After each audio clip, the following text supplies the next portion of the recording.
As there's a drive in a deep left field by Castellanos, it will be. Oh man, it's 8 o'clock. And so that'll make it a.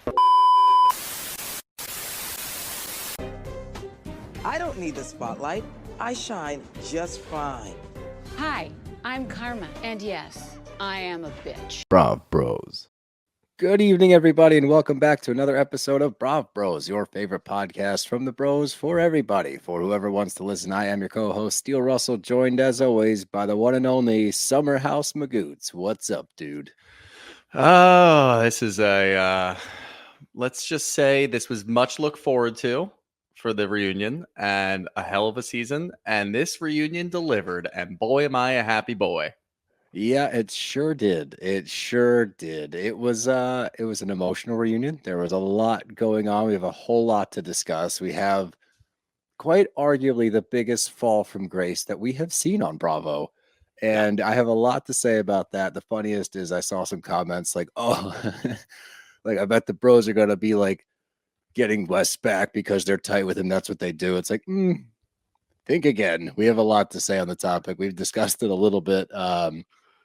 But since I was in Texas for the last 4 days, we haven't had our usual, like we usually talk about things a little bit more leading up to the podcast. Like we'll debrief a little bit, but we haven't had a chance to do that. So this is pretty raw. Yeah, no, we usually get ourselves a little powwow in there, but you've been away. I will say, just as a little tidbit, and by the way, this is what we're going to do for finales and big reunions, things like that. We want to make sure we spend as much time as possible on these. So we're splitting this one up as well. We're going to cover everything from the beginning of the episode, and we're going to save the West and Ciara talk for the end. I know there's a little bit in the beginning, but we're going to save the majority of the West and Ciara talk for the end, as well as the Paige and Lindsay feud that we didn't even know about. So that stuff's going to be coming up in another episode. But this episode, we want to make sure that we get everything and make sure that we touch on everything, because unlike a lot of reunions, this one was structured really well. You know how much we love a good structured reunion. What do you mean? What? You see, this is the disconnect. You don't have to write it down. This was not. This was just. Oh, I thought it was structured. I thought this was more structured than most. They kept the main thing, and left it towards the end. As far as like West and Ciara goes, did you see that? I just quoted Jalen Hurts. Yeah. And they kept like some of the bulk for the end, but in the beginning, I felt like every time Andy asked a question and got an answer, he was very quick to move on to somebody else. Like, oh, well, and what have you guys been up to? And I was like, whoa. Like I had a lot of pause and play moments. So this is the difference. This is what happens because I have to write it down. I tend to, well, you know what? I tend to disagree a little bit, but let's save that and then we'll talk about it in a bit. I have one important thing to talk about because we need a little preamble here. I need to stop getting non-athletic adult injuries because I don't know what the fuck's going on with me, but it seems like last weekend, my feet burned and I had swollen feet. That sucked. 2 weeks ago, I had new shoes, and you know how you get like new shoes in the summer, and you don't like.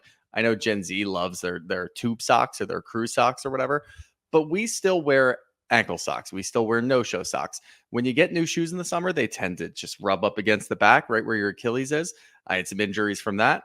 And then on fucking Saturday, I went out to the bar to watch the Phillies game in London at like 1 o'clock. I was walking into the bar. The door swung behind me because a gust of wind picked up and captured my foot in the door, like in the crease, and it cut open my Achilles. Just falling apart. I have thoughts. So okay, let's hear them. When you refer to them as injuries, it's as though you're equating them to a sports injury. These are not injuries. You have a blister on your foot. I said non-athletic adult. I said non-athletic adult injuries. No, I understand that. I get that. I'm saying you make it sound more unathletic than it is by saying it's an injury versus, hey, I got a little blisty on my tootsies because I got some new shoes. Like that's what she had. And that's also, I hate to be this guy, but I am just getting off of a delayed Frontier flight, which is my own fault for buying into it yet again and yet again being disappointed by Frontier. But that's another story for another day. That's a you problem. The fact that you didn't break your shoes in beforehand and wear them a little bit to get ready for the summer, and especially you're not equating into you got the humidity in the summer, so that means you got more moisture down there, which means that you're going to get extra blister. What do you want me to do? Pre-order shoes 3 months in advance and break them in with socks on before? No, if you you're bust out the gonna new shoes when sit you get them. here and complain about it, Yeah, and well, then I'm complaining to my bro.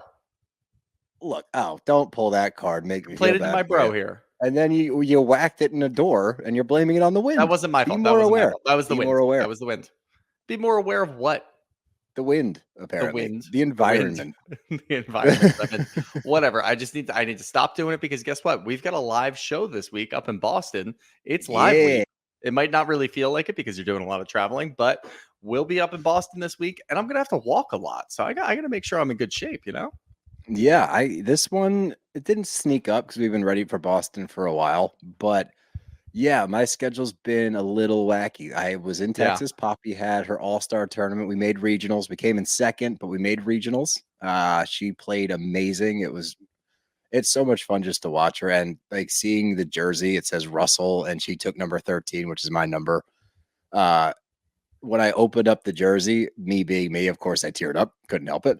But she is a rock star, and then she wanted a guitar and wants to get guitar lessons, and she's going to be Taylor Swift. So very proud of her. Awesome weekend. And yeah, with all of that happening, it's hard to believe Boston is 4 days away. Yep. I'm so excited for this show. I love Boston. That's actually where I got drafted. I was in Fenway Park when I got the call to go to the Orioles. So a lot of memories there, lots of history. What did you say? Nothing. Whoa. Whoa. Different type of draft. Yeah, no. But the point being, we're stoked for Boston. For those of you that are going, that are listening to this, we will be recapping Summer House Reunion Part 2. We'll touch on some of Part 1. The majority is going to be a full-blown recap, similar to an episode of our second part of the reunion. So watch that on Thursday night so that you are ready and prepped, and you will not be lost when we're talking about certain things. Other than that, just be ready to have a good time because we haven't been on stage in like a little over a month, and we're both fiending a little bit. We got to get back up there, get our fix, so to speak. Get the fix. But before we get into everything, the last thing I want to say is fuck Frontier. And the second to last thing I want to say is, dude, we get there. They had 3 flights going out of the same gate. How does that happen? I show up and it says Atlanta. My flight's supposed to board in 5 minutes, and it says I'm going to Atlanta. I thought we were doing this another time. We were. And then you know what? The Frontier came back on my brain. Atlanta's supposed to fly out of there. They're like, oh, if you're going to Atlanta, just sit over there for like 2 seconds. Philadelphia, get ready to board.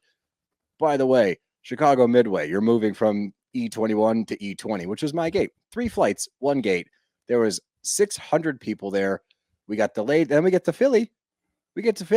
I spent $62 so I could sit in the very front of the plane to get off the plane quickly. Yeah. They didn't have the jetway ready.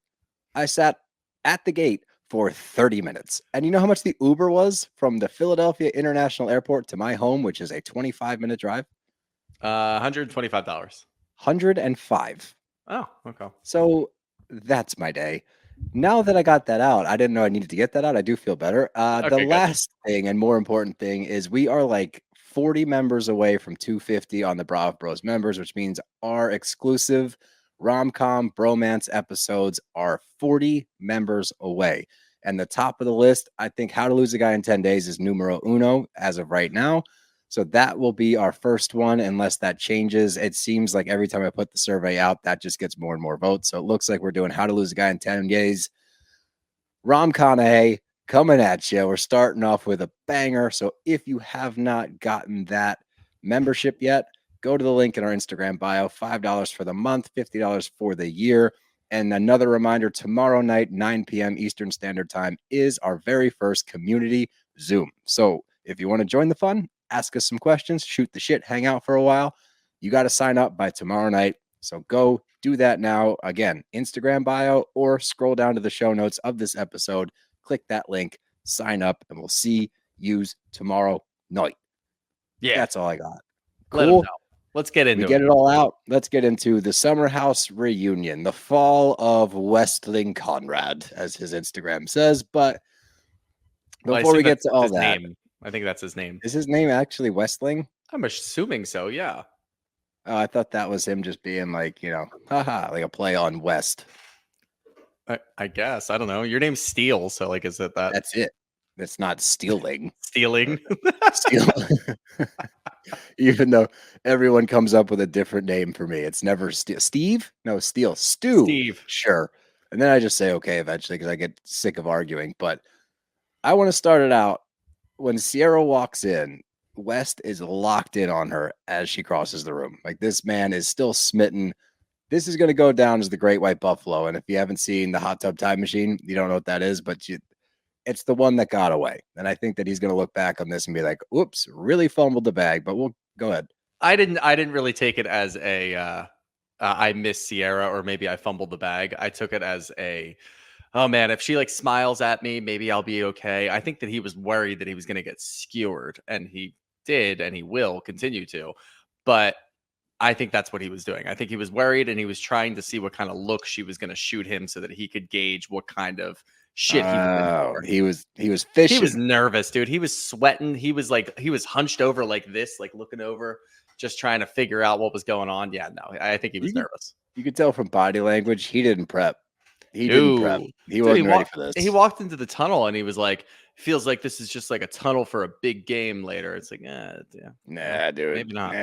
Nah, maybe not. But let's start out. And the first thing that we get into, I was actually surprised. And now I understand why they got into it early. I didn't know that the West Ciara thing was going to be so polarizing. And another PSA for other Bravo shows out there, once again, Ciara and West kept a lid on this whole fucking thing, which means when it finally landed, everybody's talking about it. This was a great way to do it by saving it to the end of the episode. We had no idea as to what was going on. Why'd you roll your eyes?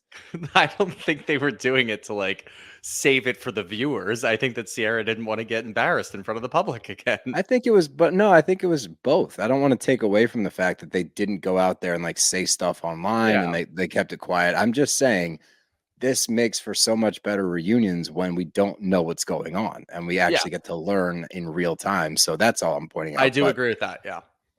We jump immediately into Carl and Lindsay, and I was like, whoa, shit, like great start. And they're talking about rewatching everything. And Lindsay's like, I was reliving my breakup once again. Everything that I saw is exactly what happened. Carl spins it a little bit differently. He goes, I got to see it through a little bit of a different lens. Now, at any point during that conversation when you saw it, did you think that he went into that conversation not breaking up with her? No, not even remotely. It doesn't. Neither. It just doesn't sound like that.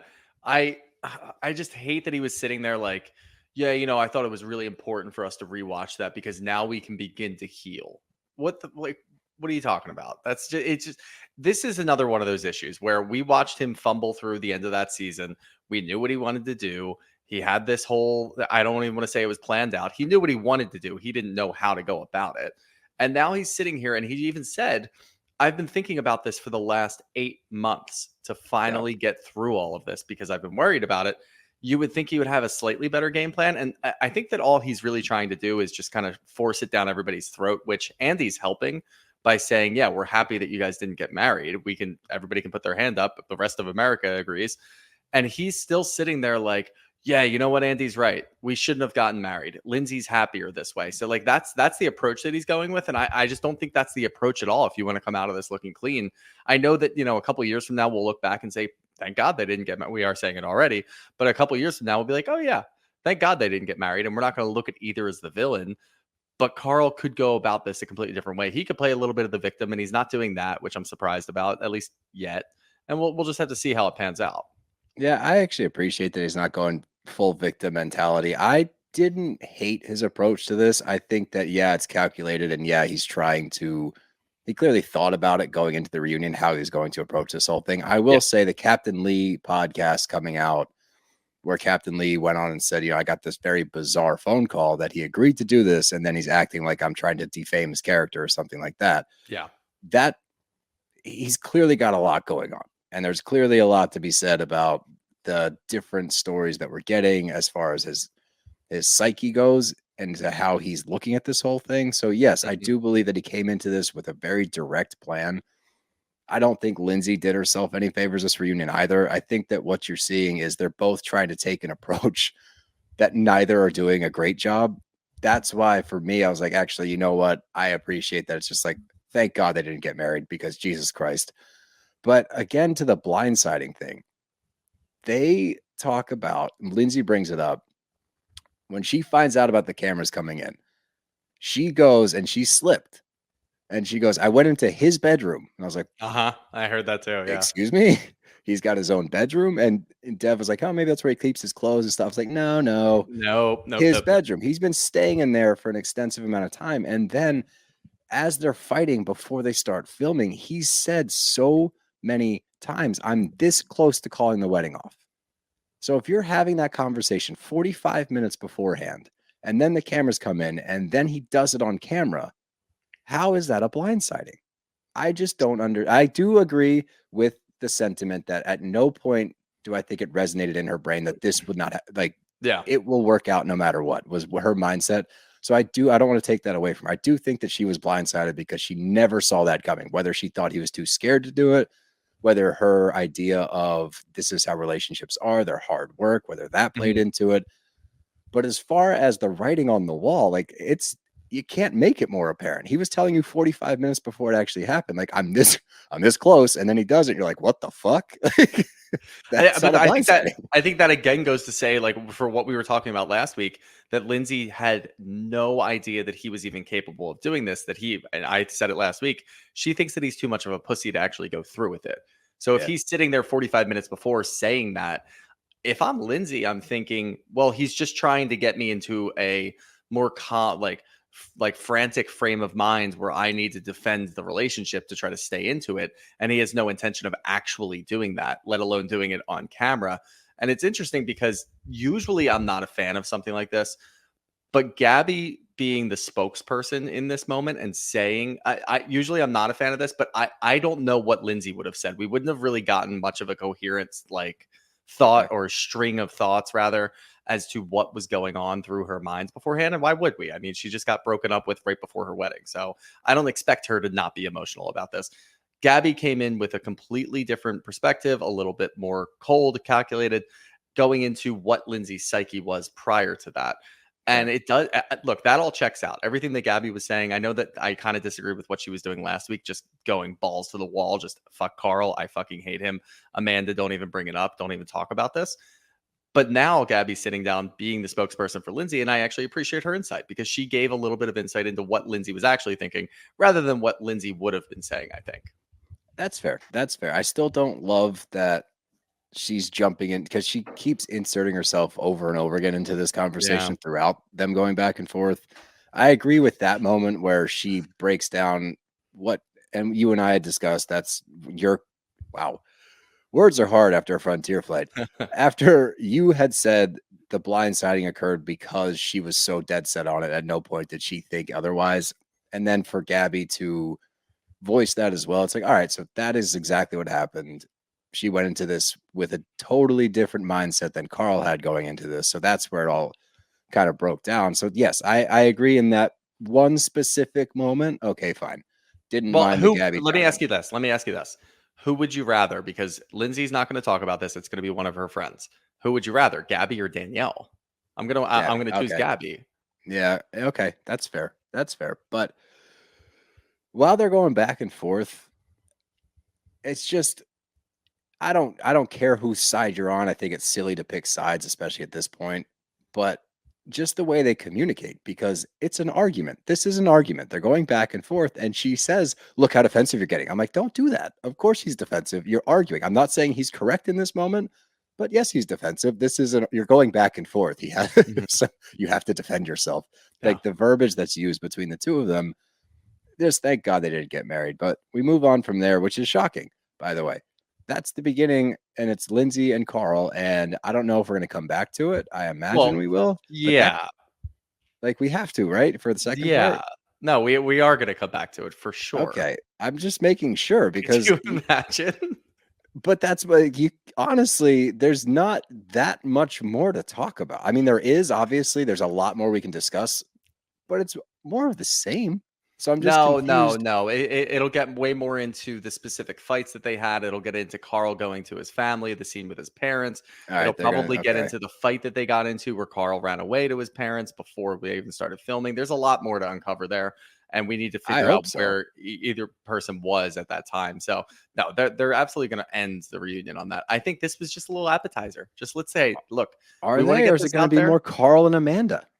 Kyle and No, Amanda. Kyle and Amanda. No, I think next episode, and I don't want to jump ahead too much, but it seems like we're getting a bit of, I guess some downtime, some light time with Jesse talking about him getting into the house and hitting on Paige a little bit more. There's more there because I saw that from the clip, and then I imagine we'll go Kyle and Amanda, and then right into Carl and Lindsay to end it off. Well, I really hope they're picking up cameras right about now. If they had, I mean, I guess they start filming after what, Memorial Day? No, it's right after July 4th or right before July 4th. Oh, well, I really hope the cameras are up right now, considering that word on the street is that Kyle and Amanda are Splitsville. And you did some due diligence, Yeah. and she scrubbed all the pictures of them off her Instagram. Supposedly. So that could have just been someone, and I never saw a before and after picture. And why would we? That's one of those things that I would never understand. If you have a before and after picture of somebody's grid on Instagram and like what it was before they scrubbed it and after, Oh, like yeah, how I would didn't you even think know? about How would you that. even know to take that screenshot? So no. So obviously we're never going to get that. But I'm going to start going and screenshot every Bravo relationship that's like a little rocky. I'm Every going to start day. screenshotting everyone's just in case something happens. I'll be like, oh, I've got it. That's a good call. No, it was one Twitter account. I can't remember the name, but it was one Twitter account that put it out there saying, "Oh my God, this is great." And then 50 different Twitter accounts just started running with it. And when I looked, I mean, yeah, there's still posts with Kyle there. A lot of Right. them are promoted posts. So it's like the goldfish thing that they're doing and whatever else Loverboy that they're doing. But when you go back a little further, they still have, like their anniversary, their dating anniversary, their wedding anniversary, stuff like that still up there. So look, she may have gotten rid of a couple of pictures. Maybe Kyle pissed her off and she just decided to archive a couple. I'm not really sure, but neither side is talking. It looks like everybody's over for Andrea's wedding actually in Italy. Yeah, in Italy. I know Yeah. Verona, it But looks like. I love Italy. I don't know if Amanda's there. Amanda might not be there, which would be weird. No, there's no way she wouldn't show up for She Andrea. hasn't posted. That's what I said, but there's no posts. There's no stories of her over in Italy. And all the things that I've seen from Carl and Kyle and whoever else is over there, I don't see Amanda anywhere. So who knows? Interesting. Yeah, but she's Yeah. such a team player. Like, I think that she would I feel agree. bad letting Andrea down. Yeah, I don't no, know. I agree with Interesting. that. You have done your due diligence. Nice work, sir. But let's move on to a little bit of a lighter topic, and that's the bros of summer. And we love a good bro summer, and we've been missing that on this show for the past couple of years, and we finally got it. Say what you want about West now. Obviously, there's a different sentiment after this episode, but throughout the summer, we finally got that camaraderie back in the house where the dudes are having fun with each other. They like each other. They're partying. They're hanging out. And a huge testament to that was the arrival of Jesse and West. Little did we know in the beginning of the season, we're like, this dude, Jesse's such a douchebag. Fast forward to the end of summer, Jesse's the fucking man. Yep. Beginning of summer, West is the shit. Fast forward to the end of the summer, West is a douchebag. What a flip flop. Who'd have thunk? It's an incredible flip flop. I actually really like imagining, the graph. I guess this is going to be a little sports coded, but anybody can really understand this. The graph that it's two line graphs going up and down, and then they intersect at some point. Usually for sports, they'll do it like your winning percentage the whole time. Yeah. And at some point it just intersects and it's like, oh, this team's going to win. Jesse and West is so funny because you imagine West is way up top, Jesse's way at the bottom. Jesse kind of claws his way back up, but West is pretty consistent. And then he just falls off of a cliff and Jesse goes right back up. Like Jesse was a consistent grade back up. West is across and then straight down. So it's really funny to imagine that for me anyway. Yeah, no, I know. I'm literally picturing the one where we beat the Patriots in the Super Bowl. And it was like winning percentage ours was like all the way down. And after that, I was like, pew, it like shot up to 100%. So there you go. Yeah, that's a really funny one. But we get a little insight into why Jesse came in the way he did, which makes a lot of sense. He comes into the house late, so he already felt a certain way. He's nervous. The minute he gets there, he starts crushing booze. And he, I think, saved himself a little bit. I think he showed up drunk. And I think he said that. And Andy was like, you showed up to the house, Hammer? And he's like, no. When I got there, I started drinking. I was like, nah, you were drunk when you got to the house. Yeah, you had a couple of drinks in the car ride out there. Definitely did. But he even says, I was not concerned, but curious, how real is this? Like, is this actually real life? He said it was super real. So For what it's worth, I take Jesse at his word. He's been honest all season long. And Yeah. I think that's where West shot himself in the foot by playing the role of, and we called it, I think you called it about halfway through the season because, everyone was fanboying over West. And I think it midway through, you're like, I think he's still a fuck boy. And lo and behold, he is, and he was playing a different card. But for Jesse, if you want to even call him a fuckboy, like fuckboy behavior to me is not a dude that's like, I'm not looking for anything. If the right one shows up, great. But I'm out here in these streets doing what I want to do because I am single. Like he was Yeah. never playing like the gross guy. No, he never was. And I think that the appropriate term for Jesse would be a lovable douche. We'll go with lovable douche for Jesse because that's Do you what he think is. he And would like that? I think he would like that. I think that he would be okay with that. So a louche? A louche. Yeah, we're mixing words again. We'll call him a louche. I like that. That Yeah. sounds nice. Louche sounds better than No, lovable douche. I have a good comparison that you may or may not like for West, but I'll save that for the second episode. All right, that's fair. Oh, yeah. Foreshadowing. Give our listeners something to come back for. I like that. Well, let's move on. We talk about Carl and Kyle reconnecting this summer because if we remember last year, they were on the rocks after the whole Loverboy thing. Kyle inserting himself into Lindsay and Carl's relationship. Things got really messy last year. So it was nice to see these two reconnect this year just because it's such an old friendship. And I think also the fact that they are legitimately best friends, even if you don't like Carl and Kyle, I just appreciate when friends become friends again after a shitty summer. So that was nice to see with these two. But they start to ask Kyle about his involvement this summer with the relationship as far as Lindsay and Carl go. And I agree, like he did do a fairly decent job of keeping his mouth shut. And Kyle from the past, we would have definitely seen more of those scenes where, last year where he's like, when people are actual bitches and stuff like that, where he says things that you can't really come back from. And he even acknowledges that last summer he put Carl in a really tough spot. And he did. Like he did by trying to defend Carl last year, he did Carl no favors. Yeah. He put him in an impossible spot to the point where that had to put a strain on the Loverboy thing. It's just their friendship is arguably one of the more toxic ones. It's just like up, down shit. Definitely. So hopefully they can at least get through that nonsense now. But even his response to the flower boy thing, like he's very self-aware in this moment where he's like, look, I didn't think that I was going to have a pivotal role in this wedding. Like, I didn't go into this assuming that I would be a groomsman or the best man or anything like that. But the flower boy thing did sting a little bit. And the breakdown of this was very confusing to me. Yeah, it was very confusing to me too. And obviously there's a lot of important takeaways just based on how Carl was answering, how Lindsay was answering, the questions that Andy was kind of pointing in different directions.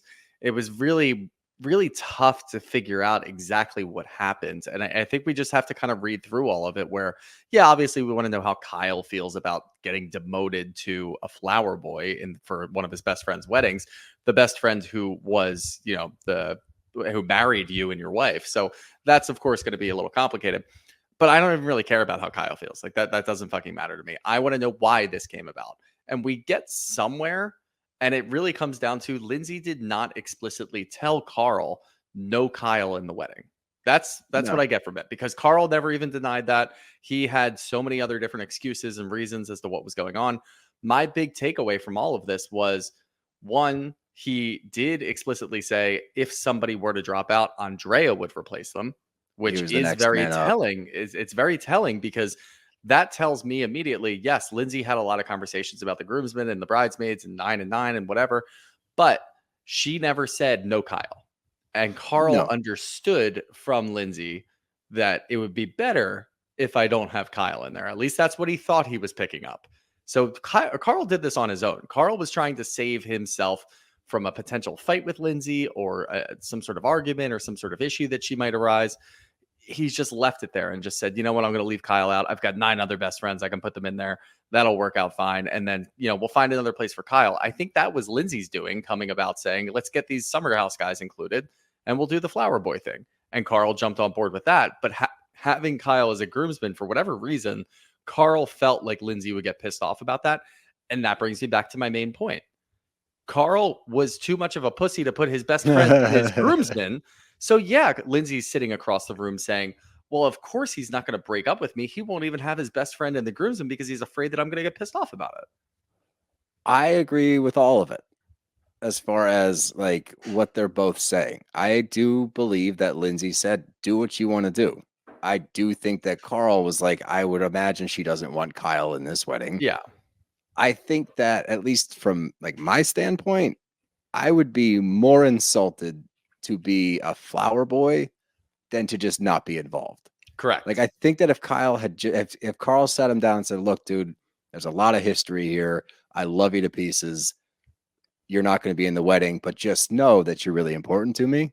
I think Kyle would have accepted that better than, hey, how about being a flower boy with two other dudes? One of them being Luke of all people. Like that, I think was a bigger knock at anything than just having the conversation. And that comes back to, yeah, you're right. Like he was a pussy. Like or whatever word you want to use. He was a wimp about the whole thing because he should have just talked to Kyle. 1, 2, if he wanted Kyle in the wedding, tell Lindsay that. Mm-hmm. But I do think that he was in his own mind. Like there's no way that Lindsay wants him in here. The biggest part, though, is again, they're both saying two very different things. I believe that they both believe that what they're saying is the truth. I think but I think it is the truth. I think it's as simple as that it is the truth. And we talk about their communication or lack thereof. They were getting married. You can't even have a simple conversation about having Kyle be a groomsman. Like, so what? Right. If Lindsay's going to get pissed off about it, you can still have the conversation.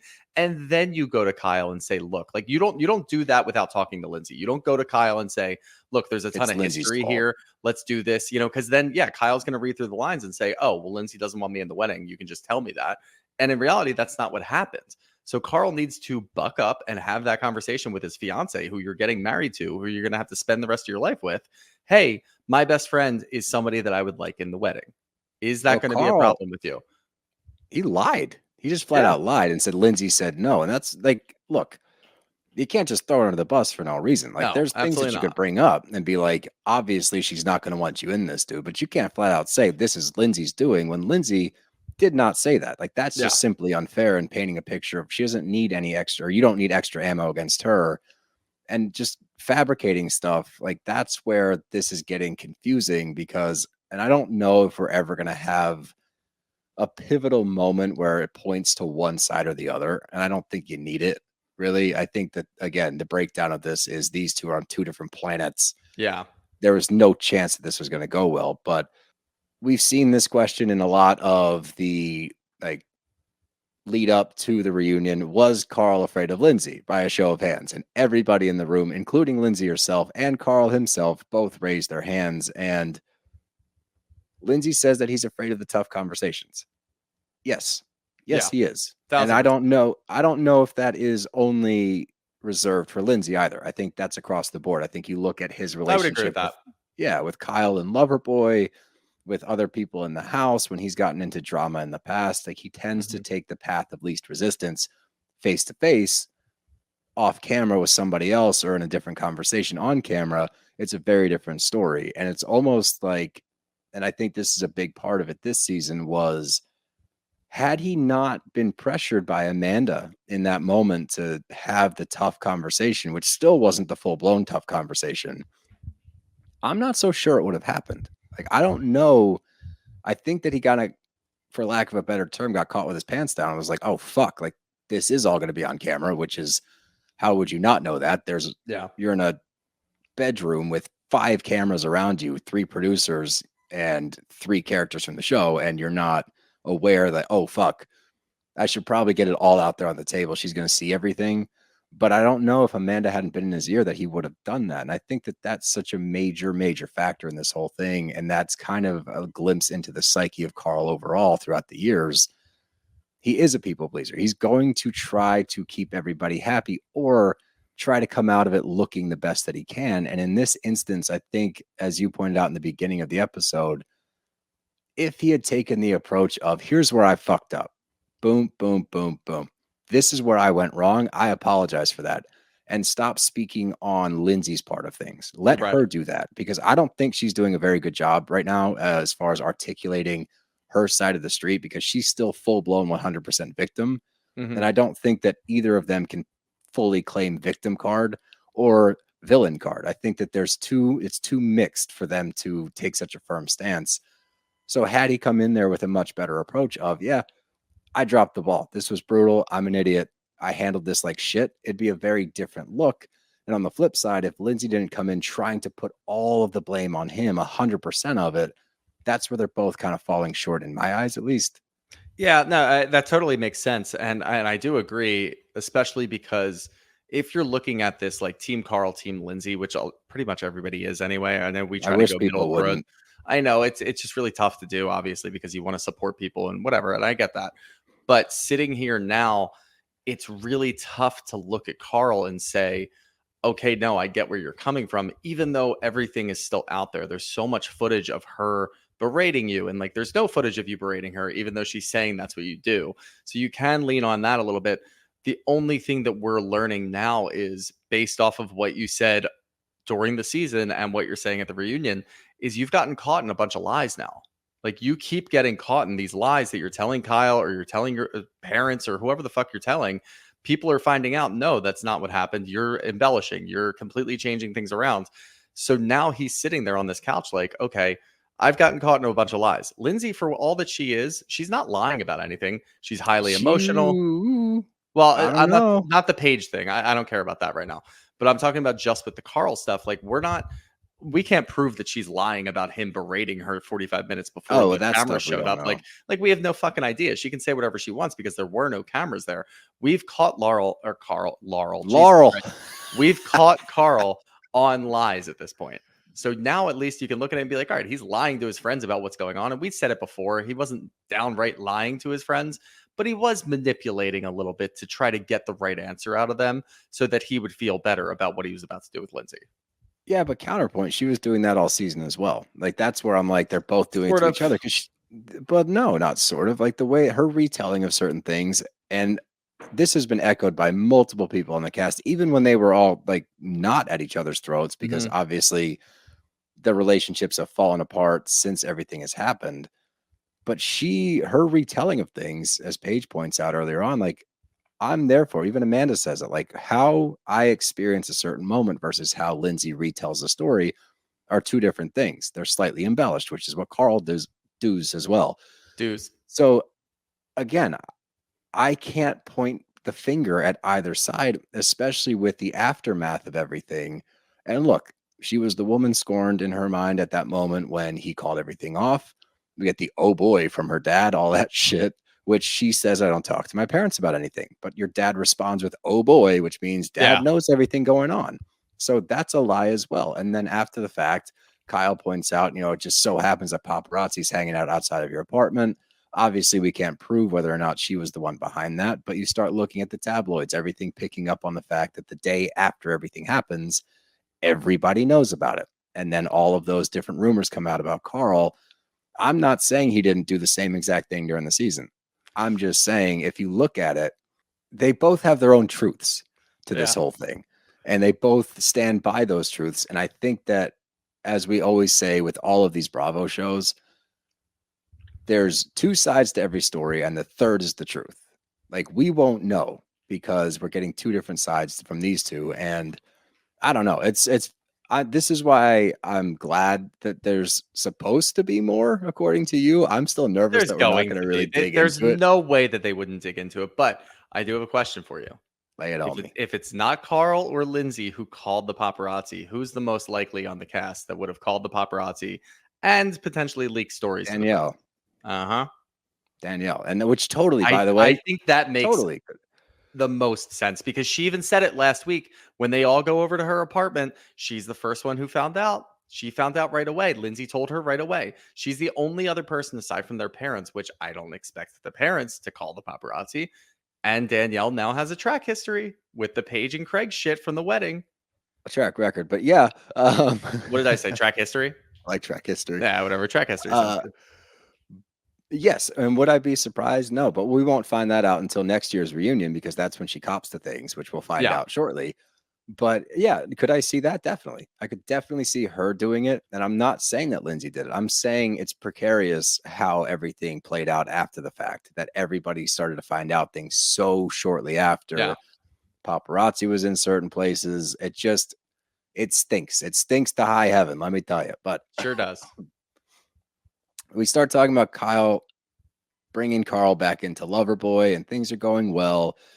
I did appreciate that they bring up, would he be there if you were still with Lindsay? And was she the reason that you were gone before? At least in this moment, Carl's able to say, no, that was my decision 100%. She was my soundboard. Like, I would go to her and vent about everything. But at the end of the day, that was my decision. I made it, not on her at all, which is great. And I appreciate that he took it upon himself to at least admit that. Yeah. And it does get confusing because I guess Kyle and Amanda, Kyle and Lindsay were playing pickleball or tennis or something earlier in the summer, and they had the conversation, which is bizarre to me that we didn't know that. Yeah. The fact that she had talked to Kyle already, that should have came up before, but whatever. And I guess in that conversation, Lindsay was like, great, do it. Like, I hope he does it. That's awesome. It's a career opportunity. Great. Go get him. That changes things a little bit as far as the conversations we saw after the fact. But even then, I think everybody can agree when we watch those conversations back between Lindsay and Carl, Lindsay was inquisitive as a partner. She wasn't being overbearing. She wasn't trying to strike him down at every turn. She was just like, well, what about X, Y, and Z? Have you covered those yet? Are you sure about this? All of that's very fair. But before we move on any further, let's dive into, we got the girls in the house vibing. And we had a very vibey house this summer, which is awesome. And that's all we want on this show specifically, is if we're going to watch a summer house themed show where they're in the Hamptons, we need to see people getting along, partying, having fun, drama mixed in, but make sure it's still fun. They finally got back to making summer fun again. I know that you personally were a little beat down by this show because this I was is your beside baby. myself last year. Yeah. I know you were really upset. And I was upset because I take on your feelings because I love you. I know. You're an empath. And I am an empath, too much. But regardless, they touch on Lindsay and Danielle. Was that genuine? Like, you guys getting back together and becoming friends again? I guess and again, this is annoying to me that they spoke before the summer, but during the filming of it, it's like they reconnected in the house. It's like, but you guys had already had this conversation going in. It's not the end of the world. It's just a little bit frustrating. But I do think that it's important to note that Kyle keeps bringing it back to Lindsay. He's the one that keeps going back to because we have moved on from that at this point. Yep. And Kyle goes, it's odd that she got along with everybody, including Danielle, except for Carl. And is this because they have found out more? I don't know what the direct split was between Lindsay and the cast during the off season between this and the reunion. Like, I don't know what happened because the final scene that we see with everybody hugging, all the girls are supporting Lindsay. Kyle and Lindsay, they had their ups and downs for the summer, but for the most part, they were pretty cool. And now Kyle's taking it upon himself to be Carl's defender almost. I think he's just being Carl's defender because no one else will be. Like, Carl's Is that not what going it to have is? anybody else defending him, but it's Kyle, so he's doing it in like this loud and aggressive way to try to take away from the rest of it, where he knows that Carl's not going to just interject himself and go after Lindsay while she's talking about something completely unrelated. But Kyle will do that, and Kyle always does that. I think that's what it is. You did make an important point, though, because I noticed it too. You can tell like facial expressions when people are going after Lindsay or Lindsay's in a bit of hot water. You don't see, obviously, the Paige stuff comes out a little bit later, but Amanda's not exactly jumping to defend Lindsay. And look, No. they've had their past as well, but it seems like they were okay and they were like in a better space towards the end of the summer, obviously with the Carl breakup thing. But Amanda is making faces next to Kyle while he's talking that shows me that she agrees with what he's saying. Yeah. So, and I'm not surprised that Amanda's quote unquote team Carl, but I think she's just trying to like have somebody's back. But no one else is stepping up, really. Nobody else is really defending. So there's got to be something else there. Like, I know that there's something else there, and there's something else that's going to pop out in the second episode, I would hope, to try to answer some of this, because they're not in the same place that we saw them at the end of the season. They were in a great place, and they took that picture, which we talk about in a little while as well. They took that picture at dinner saying, girls rule, boys drool. But it looks like all the girls are together. So something must have happened in the 6 or 7 months from when filming wrapped that we don't know about. Yeah, and like stuff like that. That's where I get flustered as well, because Lindsay's like, that had nothing to do with Carl. The caption. It's like, it did. It's okay, but like, and it's okay, and that's why Kyle even said, like, own it, just own it. Like, this is so stupid that you're not. And I actually agreed with Kyle on this one, because that is really stupid to not just own that. You just got someone to break off a wedding with you, and you didn't have any intention of breaking up with him. So you were quote unquote blindsided. So yeah, of course you're going to post a caption and say girls roll, boys drool. There's nothing wrong with that. No, that's fine. You could just say, yeah, that was, that was in direct response. I felt happy because all the girls came to my side. I took them, we all went out to dinner or whatever, and we just started talking about good times and having a great time. So yeah, of course I put that up there. Just own that one. Own that, and own, like, after everything went down, you went on the offensive to try to pad yourself going into the season. That's okay. This is reality TV. People make moves. You put yourself in a better spot. This goes back to what we talked about with Carl earlier as well. If you came into this reunion and said, here's all of the ways that I fucked this whole thing up, this is where I'm at fault by dropping the ball on all these different things, would have done you a lot of favors. On the flip side, if Lindsay's like, yeah, I was fucking mad, I was really upset, I was sad, I was feeling this whole range of emotions where the man that I thought I was going to spend the rest of my life with blindsided me. So yes, I said some things. I posted a caption. The caption's not even bad. Again, as you said, makes total sense. Of course you're going to post that in that moment. You're mad at your ex-fiance. That makes sense. To Kyle's point, just own the shit. Own it. Speak on it. And like, if you really, that's, I guess, my frustration with the both of them is pick a fucking lane and stand by it. Don't play the card of it's their fault. Like, that's not it, because we watched this whole thing break down over the summer, and both of you fucked it up. Both of you dropped the ball at multiple points. Take ownership of it, and that would be a much smoother reunion going into next season, rather than pointing fingers and having your team go to bat for you. I like when people get involved. I don't like when they are the primary voice. Like, speak for yourself. I do think that it is odd to see Carl going middle of the road, just saying, this was best for us, because I think you do see a bit of his true colors a little bit later. And I forget if it was Carl or Kyle who said it while Lindsay was going on and on about how messed up she was and what was going on in her life and how sad she was. I think it was right around this moment when they were talking about the picture. One of them said, you've been with some guy for the last month. Like, you're doing fine. Right. And I'm pretty sure that was Carl. So like, that's how you feel, Carl. Just say that with your chest. If you're pissed off about that too, and you're saying you moved on really quickly, then be pissed off about that. You can still stand on one leg behind you, just talking about how the wedding wasn't supposed to happen because you guys weren't meant for each other, and still be upset that she moved on and she's playing the victim still. You can do all of those things. Just be your true self, and at least we'll know where you stand. Like, all of this like gray area, middle of the fucking road bullshit where you're just trying to save face so that the Bravo community doesn't go after you is pissing me off. Yeah, I want to see some feuds get settled. I don't need to see question marks. That's I think, you know what? For. I think that's the difference between, and look, I know the state of the housewives isn't very strong right now, but that's we're the hopeful. difference. And we are hopeful, but that's the difference between housewives and these shows. These shows, you see people kind of protecting their image and their brand. Housewives, they go fucking off on each other, and they have no regrets afterwards. They come in ready to murder people. Here, it's like, I'm afraid I'm going to hurt somebody's feelings, or God forbid, people on Twitter are going to be mean to me for the next like 6-7 months, and I'm going to live in the comments. We see it with Vanderpump. We see it with Southern Charm. That's the difference between these reunions. And I wish that they would go in with a different mentality of, fuck everybody else. If you're not with me, this is how I feel. I'm going to let everybody know how I feel. Like, just do some of that. And look, it was really entertaining. It's a great episode. It's a great reunion. It's fantastic. And I do hope that the second one delivers, of course. But I really wish we got more of that instead of this protective bullshit. Yeah, I agree. Especially seeing West floundering, you should have been like, "Oh, everyone's gonna be talking about him. Oh, Let's go all God. out." Yeah. Yeah, like they should have been like, "Oh, West is fucked." So I don't we're gonna think go West. ahead and There was nothing West could have said, and we'll get into that. But there was dude, nothing that West could West have could have done done. himself way more favors than what he did. The way he handled it could not have been worse. Like It couldn't he have been did. worse, but there was no way he was just gonna come out of that clean at Look, all. he wasn't gonna come out unscathed.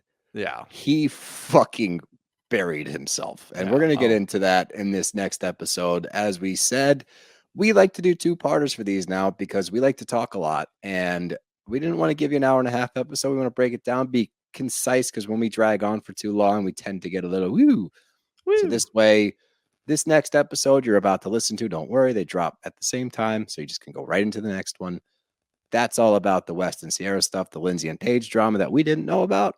And hopefuls for next week, what we're looking forward to. So we'll And see yous in a minute and your questions. and your questions. So we'll see yous shortly. I'm not going to drag this out anymore. Bros are out of here. See you in a sec.